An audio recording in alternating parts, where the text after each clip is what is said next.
Assalamualaikum warahmatullahi wabarakatuh. Pada kesempatan hari ini kita akan mempelajari tentang evaluasi pembelajaran bersastra. Ya, kita mulai pembahasan kita. Yang pertama, kita akan membahas mengenai kriteria penilaian pembelajaran bersastra. Yang pertama, dalam melaksanakan evaluasi pembelajaran bersastra, evaluasi itu harus memenuhi kriteria. Yang pertama adalah valid atau sahih, atau mengukur apa yang seharusnya diukur. Ya, jadi harus benar dulu. Ya, valid ini akan berkaitan dengan kompetensi dasar. Ya, nanti akan kita bahas lebih lanjut. Jadi yang pertama dalam mengukur ketercapaian kompetensi dasar dalam ragangan evaluasi itu harus benar dulu. Misalnya gini, ada kompetensi dasar menulis pantun, ya, maka yang harus diukur atau yang harus dinilai dalam konsep evaluasi pembelajaran bersastra adalah siswa mampu menulis pantun. Nah, itu adalah goal yang utama. Ya, jadi jangan sampai yang diukur malah bukan goal yang utama. Ya, soalnya pada kompetensi dasar menulis pantun itu ternyata yang diukur adalah membaca pantun. Nah, jadi itu kan tidak sesuai. Atau misalnya dalam pembelajaran ekspresi sastra ya, menulis cerpen gitu ya. Nah, ternyata dalam aktivitas pembelajaran sampai evaluasi, ternyata siswa tidak sampai pada kegiatan menulis cerpen. Ya hanya sampai pada membaca cerpen dan kemudian menganalisis unsur intrinsik ekstrinsiknya. Nah, berarti kan itu tidak sahih, tidak valid. Mengukur apa yang seharusnya tidak diukur, ya kan? Nah, harusnya kalau misalnya kompetensi dasar menulis cerpen, ya siswa kegiatannya akhirnya menulis cerpen. Kalau kompetensi dasar menulis pantun, ya siswa akhirnya harus menulis pantun gitu. Atau misalnya pada kompetensi dasar menganalisis unsur intrinsik, ya siswa harus menganalisis unsur intrinsik gitu ya. Tidak hanya berhenti pada kegiatan membaca gitu, atau justru malah diarahkan pada kegiatan menulis. Padahal kompetensi dasarnya adalah menganalisis unsur intrinsik gitu ya. Jadi evaluasi pembelajaran itu harus sesuai dengan apa yang seharusnya diukur. Nah, itu yang dinamakan dengan valid atau sahih.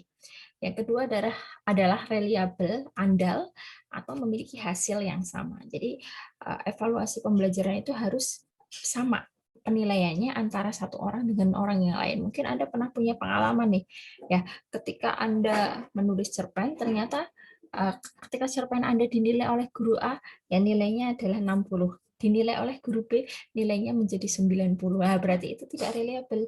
Ya, tidak sama hasilnya. Nah, gitu. Jadi, dalam konsep evaluasi pembelajaran itu salah satu kriterianya adalah harus memiliki nilai, harus reliable ya, atau memiliki hasil yang sama ya. Jadi tidak ngaji. Yang ngaji itu adalah ngarang biji ya. Jadi tidak boleh seperti itu ya. Jadi konsep evaluasi pembelajaran harus reliable atau memiliki hasil yang sama. Kemudian terfokus pada kompetensi. Ini yang berkaitan dengan nomor 1 tadi, yaitu valid ya. Jadi kompetensinya apa? Maka yang dinilai itu harus sesuai dengan kompetensi itu ya. Misalnya pada kompetensi dasar menulis cerpen, ya siswa harus ada kegiatan menulis cerpen. Ya, evaluasinya adalah cerpen yang ditulis oleh siswa itu gitu. D, keseluruhan atau komprehensif. Nah, ini evaluasi itu harus mengcover ya indikator yang diturunkan dari kompetensi dasar. Kemudian objektif ini berkaitan dengan reliable ya. Jadi dalam mengevaluasi, guru itu harus objektif. Selain itu, objektif itu juga didasarkan pada kriteria penilaian pembelajaran. Nah, jadi tidak karena siswanya cantik ya kemudian nilainya jadi tinggi gitu, tidak ya, tapi harus berdasarkan pada hasil pekerjaan siswa itu ya, harus reliable. Kemudian mendidik. Nah, mendidik ini harus berorientasi pada tujuan pendidikan. Ya, selanjutnya, baik. Ya, yang kemudian dalam konsep evaluasi pembelajaran bersastra, teks atau wacana itu harus dihadirkan. Ini khususnya pada apresiasi ya. Jadi ketika misalnya ada kompetensi dasar yang apresiasi sastra, teks sastra harus dihadirkan ya. Jangan Anda tidak menghadirkan teks sastra. Misalnya dalam soal pilihan ganda gitu, Anda meminta siswa Anda untuk mencari cerpen karya Seno Gumira Aji Dharma, tapi Anda tidak menghadirkan teks sastra itu. Itu tidak betul ya. Jadi Anda harus menghadirkan teks sastra itu ketika Anda melakukan evaluasi pembelajaran.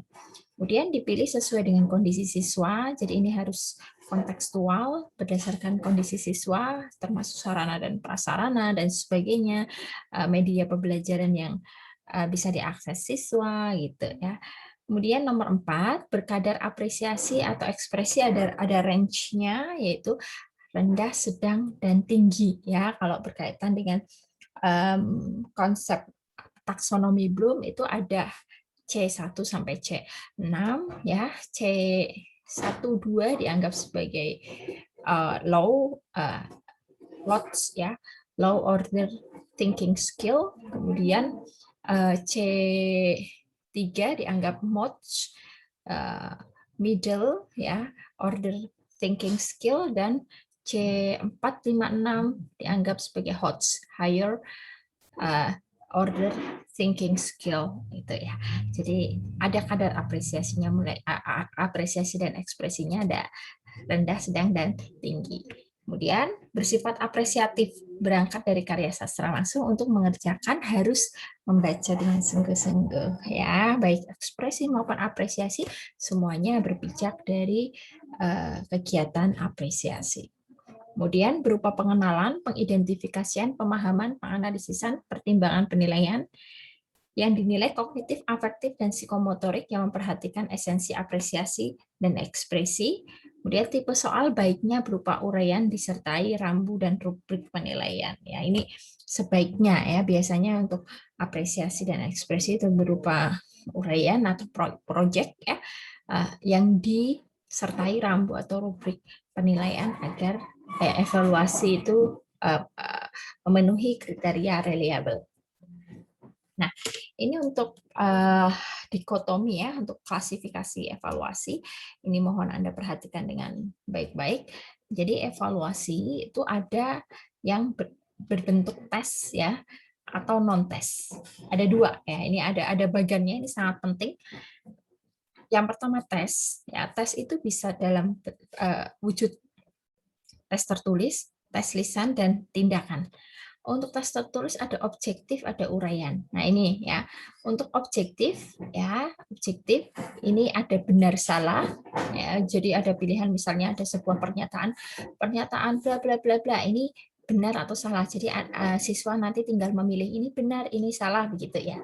Kemudian PG itu pilihan ganda, ini yang kemarin ketika Anda UTS ya, karena soalnya teoretis ya, di sini menggunakan evaluasi tes tulisan objektif pilihan ganda. Ini ya, biasanya ada pilihan A, B, C, D, E gitu ya. Kemudian ada menjodohkan. Nah, menjodohkan itu di sini ada pernyataan, kemudian siswa diminta menjodohkan. Nah, biasanya kolom yang dijodohkan itu pilihannya lebih banyak. Sehingga nanti ada risiko salah gitu ya. Kemudian ada jawab singkat. Ini ternyata masuk objektif ya, jawaban singkat.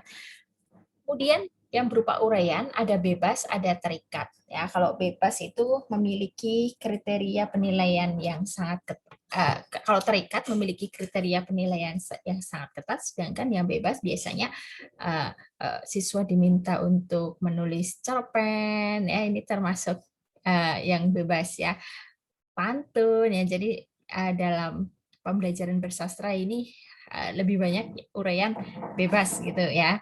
Kemudian evaluasi tes berupa lisan dan tindakan ya. Lisan misalnya siswa diminta untuk membacakan puisi.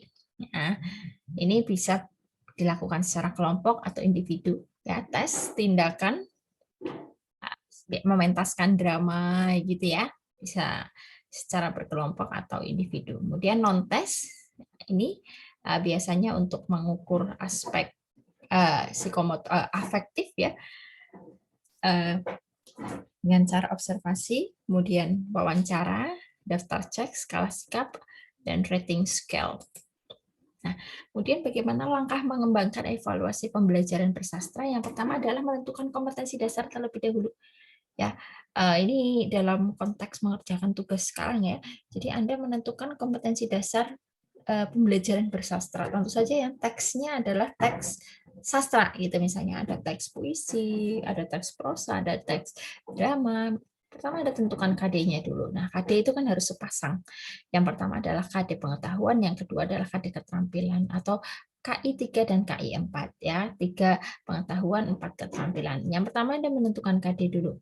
Yang kedua Anda mengembangkan KD menjadi indikator.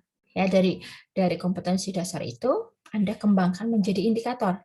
Yang ketiga, mengembangkan evaluasi berdasarkan indikator. Jadi, evaluasi itu untuk mengukur ketercapaian indikator. Ya, jadi kalau indikator sudah tercapai, maka otomatis kompetensi dasar itu juga tercapai, gitu ya. Saya akan jelaskan menggunakan contoh. Ya. Contoh, ada kompetensi dasar menulis cerita pendek berdasarkan pengalaman pribadi. Ya, ini KD pembelajaran bersastra, khususnya ekspresi ya. Indikator yang pertama menentukan tema cerita. Yang kedua menentukan storyline atau ragangan cerita. Yang ketiga mengembangkan ragangan menjadi cerita pendek utuh. Nah, jadi yang pertama menentukan tema cerita. Kenapa? Karena ada variabel berdasarkan pengalaman pribadi. Jadi siswa biasanya diminta untuk mendata pengalaman pribadi. Ada pengalaman yang menyenangkan, ada pengalaman horor ya, ada pengalaman sedih, ada pengalaman menegangkan dan sebagainya. Kemudian siswa memilih salah satu pengalaman yang layak dijadikan sebagai cerita pendek. Nah, maka itu menjadi indikator yang pertama. Jadi indikator di sini dikembangkan secara langkah ya, berdasarkan langkah-langkah, berdasarkan urutan gitu ya. Yang pertama siswa menentukan tema dulu ya. Oleh sebab itu ketika dikembangkan menjadi evaluasi atau pertanyaan, ya evaluasinya menjadi apa tema cerita yang akan saudara kembangkan menjadi cerita pendek. Ya, maka evaluasinya menjadi seperti itu. Itu pertanyaan yang pertama. Jadi setiap indikator minimal dikembangkan menjadi satu evaluasi, satu pertanyaan. Ya. Yang kedua, berdasarkan tema cerita ini, siswa menentukan storyline atau ragangan cerita. Ya, mulai dari mungkin kalau menggunakan alur maju, alur campuran, ya, atau alur mundur gitu, akan dimulai dari kejadian apa aja nih gitu ya kan. Tidak harus urut gitu ya, tidak harus maju semua ya. Jadi siswa siswa mengembangkan kerangka dulu atau istilah lainnya adalah ragangan cerita. Nah, jadi pertanyaannya adalah tentukan ragangan cerita pendek yang akan saudara kembangkan. Ya, mungkin pertama dalam bentuk poin-poin ya jawabannya. Ya, misalnya yang pertama ketika aku terpleset di depan kamar mandi ya, adegan pertamanya itu boleh-boleh saja gitu. Kemudian flashback ya itu terserah ya karena ini adalah cerpen ya. Nah, kemudian yang ketiga adalah mengembangkan ragangan menjadi cerita pendek utuh. Jadi dari poin-poin itu tadi nanti bisa siswa kembangkan menjadi cerita pendek utuh, maka pertanyaannya adalah kembangkanlah ragangan menjadi cerita pendek utuh yang nantinya menjadi goal utama adalah siswa bisa menulis cerita pendek berdasarkan pengalaman pribadi. Nah, artinya dari KD ini memiliki produk utama yaitu cerita pendek. Nah, karena ini adalah menulis, maka produknya adalah tulisan. Tulisan apa? Tulisan cerita pendek. Nah, cerita pendek dikembangkan berdasarkan apa? Berdasarkan pengalaman pribadi siswa. Nah, oleh sebab itu, ketika Anda mengembangkan evaluasi berdasarkan kompetensi dasar ini, Anda harus menggunakan prinsip yang pertama sahih atau valid ya. Valid apa? Ya, kompetensi dasarnya menulis cerita pendek. Oleh sebab itu, goalnya adalah siswa menulis cerita pendek. Tidak boleh goalnya siswa menganalisis cerpen berdasarkan pengalaman pribadi. Tidak boleh menganalisis. Karena kompetensi dasarnya adalah menulis. Maka itu yang dinamakan dengan sahih. Gitu ya. Kemudian ada reliable. Nah, reliable itu nanti berkaitan dengan kriteria penilaian. Ya, sehingga cerpen yang dihasilkan oleh misalnya si A menghasilkan cerpen, walaupun cerpen itu dibaca oleh guru A, guru B, guru C, maka akan menghasilkan range penilaian yang hampir sama gitu. Ada di slide berikutnya. Misalnya gini. Ini ada pertanyaan ya berdasarkan KD apresiasi. Misalnya KD apresiasinya adalah menganalisis unsur intrinsik dalam novel angkatan tahun 1920-an. Nah, maka ketika muncul salah satu pertanyaan bagaimana watak Samsul Bahri dan misalnya guru mengembangkan kriteria penilaian. Misalnya yang pertama, siswa menjawab dengan jawaban yang benar nilai 4. Dua, siswa menjawab dengan jawaban yang kurang benar nilai 3. Siswa menjawab dengan jawaban yang salah nilai 2. Siswa tidak menjawab nilai 0. Nah, ini menjadi rancu. Kenapa? Karena ini benar, kurang benar, salah. Itu bedanya apa gitu ya? Apa perbedaan antara benar dan kurang benar? Ya, apa gitu kan? Ini yang dinamakan dengan tidak reliable. Ya, masing-masing orang bisa memiliki jawaban yang berbeda-beda. Ya, ketika menilai gitu. Ini tidak reliable. Maka solusinya bagaimana? Saya gini, bagaimanakah watak Samsul Bahri? Sebutkan satu watak dan beri alasannya. Ya, maka kriteria yang pertama, siswa menjawab dengan benar disertai kutipan dan analisis. Jadi kalau siswa jawabannya benar, saya Samsul Bahri itu wataknya apa? Samsul Bahri itu wataknya itu dia itu setia, misalnya gitu ya. Kenapa siswa itu bisa mengatakan setia? Gitu. Siswa harus memberikan kutipan yang ada pada novel tersebut dan analisisnya. Tuh. Berdasarkan kutipan ini ya dapat disimpulkan bahwa nah ini ada analisisnya. Jadi tidak hanya mengatakan watak Samsul Bahri adalah setia, udah gitu toh, nggak boleh ya. Maka harus ada kutipan dan analisisnya. Maka ini yang menjadi nilai tertinggi. Misalnya ini skornya 4 ya. Tapi kalau siswa sudah menjawab dengan benar dan hanya memberikan kutipan tapi tanpa analisis, maka skornya 3. Siswa menjawab dengan benar udah sifatnya apa baik gitu toh ya, tidak ada kutipan, tidak ada analisis, maka skornya 1 gitu ya. Siswa menjawab salah, skornya sisanya 0 gitu misal gitu ya. Jadi ini kriteria penilaian yang bisa Anda kembangkan ya, tidak rancu benar dengan menggunakan kriteria benar, kurang benar, agak benar kurang agak itu perbedaannya apa kan tidak jelas gitu ya. Nah, ini ada ruang lingkup materi di SMP ya. Maka yang cerita pembelajaran bersastra adalah cerita fantasi gitu ya, puisi rakyat, cerita rakyat dan sebagainya, drama gitu ya, cerpen. Kemudian di SMA ini ada hikayat, kemudian ada apalagi ini drama, novel gitu kan, novel. Ya. Nah, aktivitas Anda adalah Anda berkelompok ya, menggunakan kelompok yang kemarin ya. 2 kali Anda sudah berkelompok, masih berkelompok pakai kelompok itu. Nah, pada pertemuan ke-13 Anda akan mengembangkan model pembelajaran prosa, 14 puisi, 15 drama ya. Tugas Anda adalah menentukan KD 3 dan KD 4 ya. Ketiga itu pengetahuan, 4 itu adalah keterampilan. Pada pertemuan ke-13 karya sastranya prosa. Nah, setelah itu tugas Anda adalah memilih teks sastra. Ya, memilih teks sastranya. Kalau itu adalah KD apresiasi, maka teks sastra itu harus ditampilkan.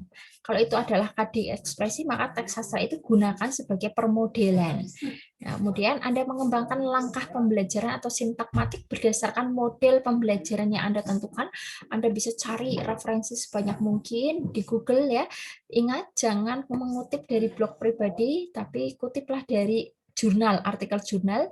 Anda bisa cari di Google Scholar ya, dan Anda bisa menentukan evaluasi pembelajarannya ya. Selamat bertugas. Apabila ada yang kurang jelas, Anda bisa menanyakan kepada dosen pengampu. Sekian, wassalamualaikum warahmatullahi wabarakatuh.